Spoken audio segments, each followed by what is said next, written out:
Hello guys, welcome to हुड. तर आपल्यासोबत आहे आज मंगेश दानवले संघ आलोय आपण. त्यांचा बिझनेस आहे. तुमचा बिझनेस विषय सांगताल का थोडं सर? काय नाही, आपण इथं गावरान पोल्ट्री फार्मचं चालू केलंय नरे गावात. आता नाही पलीकडे पुढल्या साईडला कोंबड्यांचं आहे, या साईडला कोंबड्यांचं शेड वगैरे. तर हा व्यवसाय किती दिवस झाला तुम्ही चालू केला? महिना, 5 ते 6 महिने झाले. 5 ते 6 महिने. हा बिझनेस चालू करण्यामागचा तुमचा हेतू काय होता? काय नाही घेतो मग काय थोडंसं साईड बिझनेस म्हणून पिन चालू केलं. आणि शहरीकरण असल्यामुळे इकडे काही गावरान अंड्याचं आहे जास्त प्रमाणात हे नाही ना, त्यामुळे म्हणलं इकडं पिन आपली उपलब्ध झाली. गिरायक वगैरे पिन गावरान कोंबड्यांना वगैरे अंड्यांना भरपूर आहेत ना आपल्याकडे, त्याकरता चालू केलं. लाईक तुम्हाला इन्व्हेस्टमेंट किती लागली आता? इन्व्हेस्टमेंट सरासरी एक गेले असते ना, लाख 1.5 लाखाच्या आसपास खर्च केला. 1-1.5 लाखात सगळं एवढं झालं? ठीक आहे.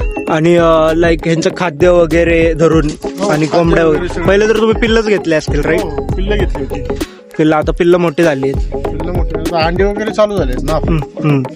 मग तुम्ही खास अंड्यांसाठी करता? एकसाठी? अंड्यांसाठी एक अंड साधारणतः कितीला जातं? आपण एक अंडा इथून जागेऊन नेलं तर 10 रुपयाला देतो.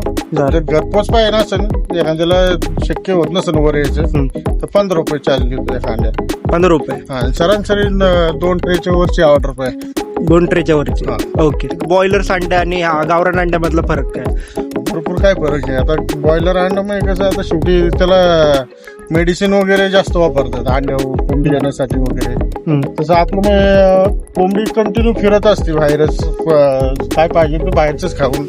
आणि थोड्या प्रमाणात आपण खाद्य वगैरे टाकतो, म्हणजे आपलं जे बाऱ्यामध्ये अॅग्रोचं फीड वगैरे ते टाकतो. तुम्ही वेस्टेज वगैरे टाकता का कोंबड्यांना? नाही, वेस्टेज तर नाही. आता सगळं काय असेल ते मार्केटवरून भाजीपाला वगैरे, जे स्वस्त भाजीपाला मिळेल तर म्हणजे ऑर्गॅनिक तुम्ही करताय सगळं, राईट? आणि तुम्ही बघू शकता गाईज की लाईक कोंबड्या पण खूप हेल्दी आहेत, मी आता बघतोय. आणि अंडे पण खूप चांगले आहेत तुमच्या, लाईक गावाकडे जसे अंडे असतात तसे सेम. ठीक आहे. नक्कीच ज्यांना हे ब्लॉग आवडला असेल किंवा व्हिडिओ आवडला असेल, तुम्ही यांना नक्कीच कॉन्टॅक्ट करा. मी यांचा नंबर देतो तुम्हाला. आणि तुम्हाला पाहिजे तेवढे अंडी घेऊन जावा. घरपोच 15 रुपये, फक्त 15 रुपये गाईज. येस. जो मराठी माणूस आहे तो सध्या अगदी व्यवसायामध्ये पडत नाही, हा रिस्क घेत नाही. तर त्यांच्यासाठी तुम्ही काहीतरी म्हणताल का? काय म्हणताल तुम्ही त्यांच्याशी? नाही, केलं पाहिजे. सगळं मराठी माणसांनी काय ना काहीतरी उद्योग केले पाहिजे. बाहेरचे लोक येऊन करतात ना, आपल्याला करायला काय पाहिजे. इंडस्ट्री खूप मोठी आहे. आणि तुम्हाला जर का बिझनेस करायचा असेल तर खूप नाही, तुम्हाला 1-1.5 लाख रुपये लागतील, राईट? 1.5 लाख रुपये पूर्ण सेटअप पाहिजे लागेल, तेव्हा 1.5 लाख. आता हे सगळं तुमचंच होतं, राईट? जमीन वगैरे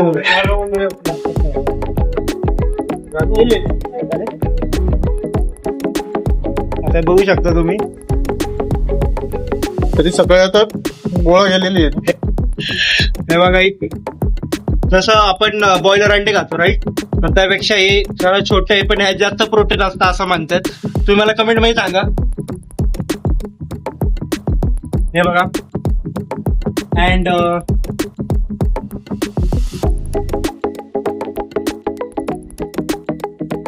ऍक्च्युली तर मजा येते.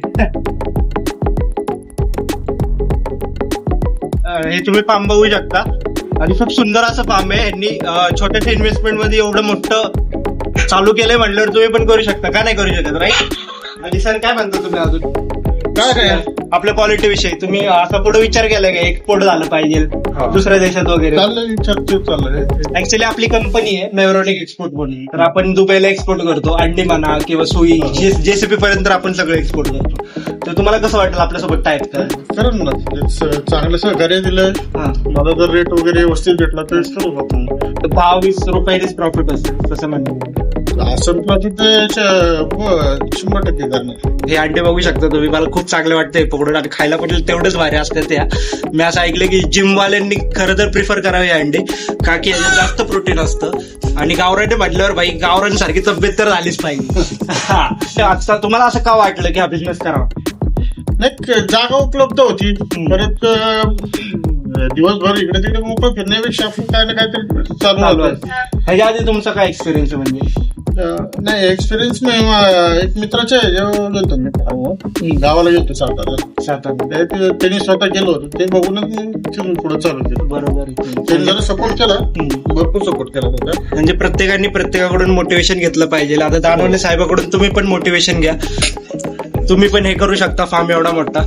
आणि sir really thank you for inviting us, right. या